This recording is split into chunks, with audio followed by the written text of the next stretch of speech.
বাগেরহাটের ৪টি সংসদীয় আসনের মধ্যে একটি আসন বিলুপ্তি ও অন্য আসনগুলো বিভাজনের প্রতিবাদে বিক্ষোভ মিছিল করেছে সর্বদলীয় সম্মিলিত কমিটি।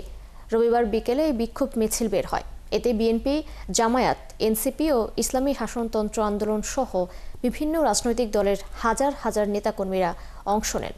এ সময় বাগেরহাটের ৪টি আসন বহাল রাখার দাবিতে আজ পুরো জেলায় সকাল সন্ধ্যা হরতাল, মঙ্গলবার জেলা জুড়ে বিক্ষোভ, বুধ ও বৃহস্পতিবার সকাল সন্ধ্যা হরতাল পালনের ঘোষণা দিয়েছে বাগেরহাট জেলা সর্বদলীয় সম্মিলিত কমিটি। এরপর নতুন করে আরও কঠোর কর্মসূচি ঘোষণা করা হবে, জানিয়েছে জেলা বিএনপি নেতা এম.এ. সালাম। দর্শক, হরতালের বিষয়ে আরও জানাতে আমাদের সাথে যুক্ত হচ্ছেন সহকর্মী এনামুল হক। এনামুল, নিশ্চয়ই শুনতে পাচ্ছেন আপনি। হরতালের কি পরিস্থিতি দেখতে পাচ্ছেন এখন? যানবাহন চলছে কিনা? এছাড়া নিরাপত্তা ব্যবস্থা কেমন রয়েছে?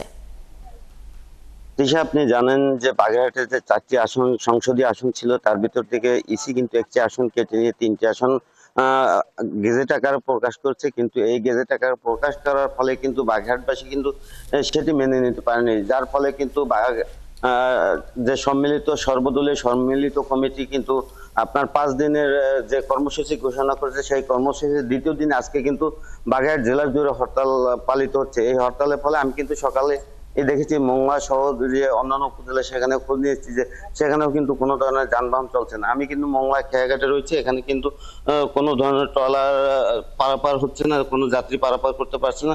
তবে শুধুমাত্র পরীক্ষার্থী সহ অসুস্থ রোগী যারা, শুধুমাত্র তাদেরকে এবং প্রশাসনের লোকদেরকে পারাপার করা হচ্ছে। এছাড়া কিন্তু বন্দরের যে কার্যক্রম সেটি কিন্তু যদি যানবাহন না চলে, তাও সেক্ষেত্রে কিন্তু জেটি থেকে যে পণ্য পরিবহন সেটি কিন্তু ব্যাহত হবে।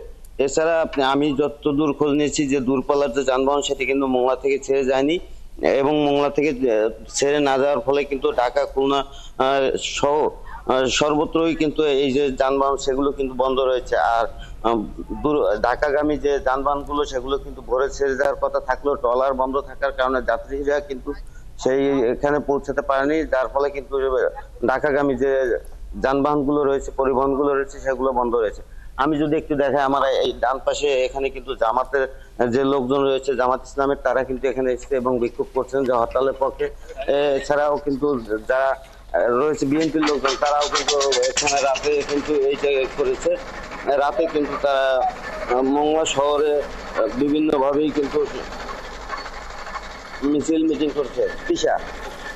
এনামুল, ধন্যবাদ আপনাকে।